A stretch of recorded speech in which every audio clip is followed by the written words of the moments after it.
നമുക്കിന്ന് മീൻ വറ്റിച്ചെടുക്കാം. അതിന് വേണ്ടിയിട്ട് 1/2 കിലോ ചൂര മേടിച്ചിട്ടുണ്ട്. ചൂര നന്നായി നമുക്ക് ക്ലീനാക്കി നമ്മൾ അവിടെ നിന്ന് തന്നെ ക്ലീനാക്കി മേടിച്ചതാണ്. ഇനി നമുക്കിതൊന്ന് കഴുകിയെടുക്കാം. നമ്മൾ 1/2 കിലോ മീനാണ് കറി വയ്ക്കുന്നത്. അതിന് വേണ്ടിയിട്ട് 2 അത്യാവശ്യം വലിപ്പമുള്ള കഷ്ണം കുടപ്പുളി എടുത്തിട്ടുണ്ട്. ഒരു ചെറിയ കഷ്ണം കുടപ്പുളി. ഇത് നമുക്ക് കുറച്ച് ഉപ്പും ചേർത്ത് സോക്ക് ചെയ്യാനായിട്ട് വയ്ക്കാം.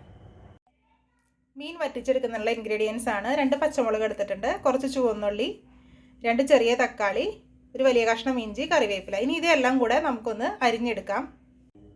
നമ്മുടെ ഇൻഗ്രീഡിയൻസ് എല്ലാം അരിഞ്ഞെടുത്തിട്ട് നമ്മളത് ചട്ടിയിലോട്ട് മാറ്റിയിട്ടുണ്ട്. ഇനി നമുക്കിതിലോട്ട് പൊടികൾ ചേർത്ത് കൊടുക്കാം.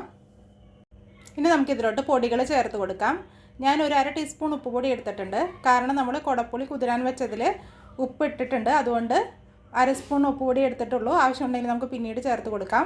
1/2 ടീസ്പൂൺ മുളക് പൊടി, 2 ടീസ്പൂൺ മല്ലിപ്പൊടി, 1 ടീസ്പൂൺ മുളക് പൊടി. ഇത്രയും സാധനങ്ങൾ നമുക്ക് ഇതിലോട്ട് ചേർത്ത് കൊടുക്കാം. ഇനി നമുക്കിതിലോട്ട് ചെറിയൊരു സ്പൂൺ വെളിച്ചെണ്ണ ചേർത്ത് കൊടുക്കാം. വെളിച്ചെണ്ണ ഭയങ്കര കട്ടിയാണ്, വരുന്നില്ല. അത് ഞാൻ ചേർത്ത് കൊടുക്കുന്നുണ്ട്. വെളിച്ചെണ്ണ ഞാൻ 1 ടേബിൾ സ്പൂൺ ഒഴിച്ചു കൊടുത്തിട്ടുണ്ട്. ഇതാണ് വെളിച്ചെണ്ണ, കട്ടി പിടിച്ചിരിക്കുകയാണ്. ഇനി ഇത് നമുക്ക് കൈവച്ച് നന്നായി ഒന്ന് തിരുമ്മി കൊടുക്കാം. ഇൻഗ്രീഡിയൻസ് നമ്മൾ നന്നായി കൈവച്ച് നന്നായി കുഴച്ചെടുത്തിട്ടുണ്ട്. ഇനി നമുക്കിതിലോട്ട് കുടപ്പുളി വെള്ളത്തിലിട്ട് വെച്ചത് കൂടെ ചേർത്ത് കൊടുക്കാം. ഇനി നമുക്കിതിലോട്ട് 1 കപ്പ് വെള്ളം ഒഴിച്ചു കൊടുക്കാം. മീൻ വേവുന്നതിനുള്ള വെള്ളം മാത്രം ഒഴിച്ചു കൊടുത്താൽ മതി. ഇനി നമുക്കിതിലോട്ട് നമ്മൾ കഴുകി വെച്ചിരിക്കുന്ന മീൻ ചേർത്ത് കൊടുക്കാം. നമ്മളിപ്പോൾ വെള്ളത്തിൽ മീൻ ചേർത്ത് കൊടുത്തിട്ടുണ്ട്. ആവശ്യത്തിനുള്ള മീൻ മുങ്ങിക്കിടക്കുന്നുള്ള വെള്ളം മാത്രമേ നമ്മൾ ഒഴിച്ചിട്ടുള്ളൂ. നമുക്കിനി ഇതൊരു 10 മിനിറ്റ് മീഡിയം ഫ്ലെയിമിൽ തിളപ്പിച്ചെടുക്കാം. നമ്മൾ മീൻ അടുപ്പത്ത് വെച്ചിട്ട് ഒരു 10-15 മിനിറ്റ് ആയിട്ടുണ്ട്. അപ്പോൾ നന്നായി തിളച്ച് വരാൻ തുടങ്ങിയിട്ടുണ്ട്. ഇനി നമുക്കിത് ഒരു 10 മിനിറ്റ് ലോ ഫ്ലെയിമിൽ വെച്ചിട്ട് ചാറ് നന്നായി വറ്റിച്ചെടുക്കാം.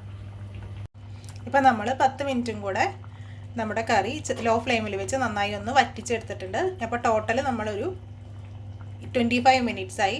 ഒരു 15 മിനിറ്റ്സ് മീഡിയം ഫ്ലെയിമിലും ഒരു 10 മിനിറ്റ്സ് ലോ ഫ്ലെയിമിലും. നമുക്കിനി ഈ കറി ഒന്ന് കാച്ചിയെടുക്കാം.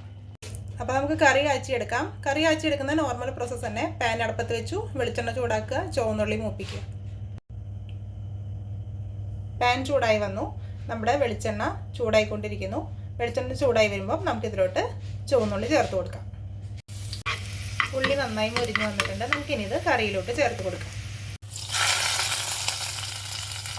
അങ്ങനെ നമ്മുടെ വറ്റിച്ച മീൻ കറി റെഡി ആയിട്ടുണ്ട്. അപ്പോൾ എല്ലാവരും ട്രൈ ചെയ്ത് നോക്കണം. എളുപ്പമാണ് ഉണ്ടാക്കാൻ. ഇന്ന് ഉണ്ടാക്കിയിട്ട് നാളെ രാവിലെ എടുക്കുന്നതായിരിക്കും കറിക്ക് കുറച്ചും കൂടെ ടേസ്റ്റ് കിട്ടാൻ നല്ലത്. അപ്പോൾ എല്ലാവരും ട്രൈ ചെയ്യുക. ലൈക്കും സബ്സ്ക്രിപ്ഷനൊന്നും മറക്കണ്ട. അപ്പോൾ നെക്സ്റ്റ് വീഡിയോ ആയിട്ട് എത്രയും പെട്ടെന്ന് തന്നെ വരാം.